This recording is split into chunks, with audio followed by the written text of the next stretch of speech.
La télévision nationale congolaise a 50 ans et la République du Congo a 52 ans, mais c'est ici, en Afrique noire francophone, que la première télévision nationale a été créée ou est née. Et aussi, c'est ici que le général Charles de Gaulle avait prononcé le discours de la France libre. Donc, le Congo est un exemple en Afrique noire francophone et en Afrique en général en matière de communication. Mais 50 ans plus tard, est-ce que le Congo a toujours ce rôle de leadership en communication? Voilà les questions qu'on va essayer d'aborder avec le directeur général de cette institution et bien d'autres aspects de la vie de communication au Congo.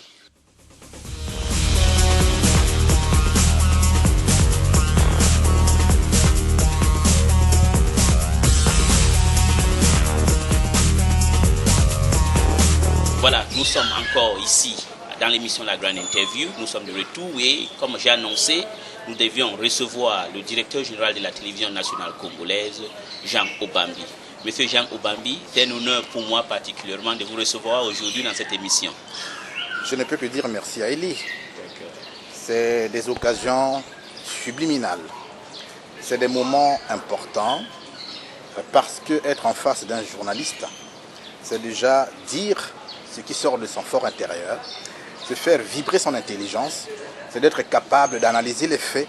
Vous savez qu'en sociologie de la communication, on a souvent dit les faits sociaux doivent être considérés comme des choses réelles. C'est de Maxwell.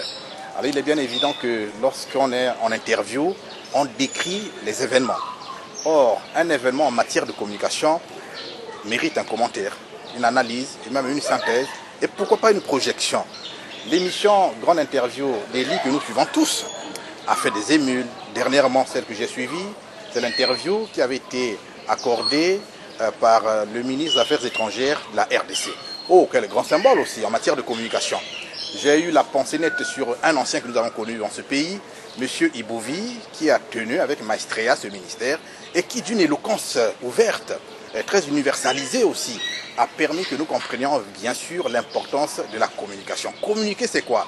C'est aller à l'endroit des consommateurs de l'information de manière à les fasciner. À les fasciner parce qu'on est recteur, à les fasciner parce qu'on est intelligent, à les fasciner parce qu'on a des grands repères de l'histoire politique.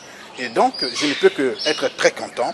Mais avant d'aller dans le vif du sujet, je tiens à demander pardon à une personnalité importante qui pour moi est un référent, qui pour moi est un archétype et qui pour moi mérite l'honneur. C'est le président Denis Sassou Nguesso, qui a toujours été proche des communicateurs, des journalistes, de la presse, qui a toujours voué une espèce d'amour à l'endroit des gens de la communication. Vous savez qu'il ne refuse jamais l'interview de RFI, de Télé Sud, d'Africa 24, de toutes les chaînes qui peuvent venir à lui. Ce monsieur a mis à disposition un beau bâtiment à la télévision nationale. Ce bâtiment de Kombo, qui est un monument, qui est un édifice flamboyant neuf, dans lequel nous travaillons d'ailleurs, où j'occupe mon bureau d'ailleurs. Un très beau bâtiment. Et moi je parie que, est-ce qu'il a reçu ce qu'il attendait de nous? Je ne crois pas. C'est pourquoi je lui dis pardon. Il a trop fait pour nous, mais qu'est-ce que nous lui donnons en retour? En tout cas, vivement, je vais à son endroit comme pour lui faire allégeance, pour dire que les affaires d'État sont d'une importance capitale, que le lui reconnaître, c'est déjà fonder un sentiment d'identité. Je vous remercie, M. Obambi. Voilà, vous démontrez là que vous êtes vraiment un journaliste du métier, vous avez la science de la matière. Bon, M. Obambi, d'abord, au Congo, on vous connaît, et en Afrique en général, on vous connaît, mais pour ceux, parce que ce n'est pas tout le monde qui regarde la télé, hein, avant que vous deveniez le directeur général de la télévision nationale du Congo, vous étiez qui? Je sais que vous êtes un journaliste de formation, mais quelle autre fonction avez-vous occupé? Ce n'est pas toujours aisé de parler de soi-même.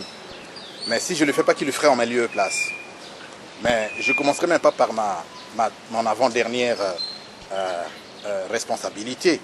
Je dirais plutôt où que je suis ramassé pour être ce que je suis. Je suis fils de paysan, de père bon pêcheur, de grand-père tueur d'animaux, donc un chasseur.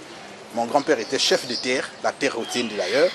Et moi, je suis le fils. Aujourd'hui, je fais la marque de ma famille par le nom que je porte. Et tout le monde me connaît à Brazzaville. Peut-être pas tout le monde, une majorité. Au niveau africain, je suis aussi connu par des émissions que j'ai animées. Au niveau international, pourquoi pas, parce que j'ai une émission qui a fait le tour du monde.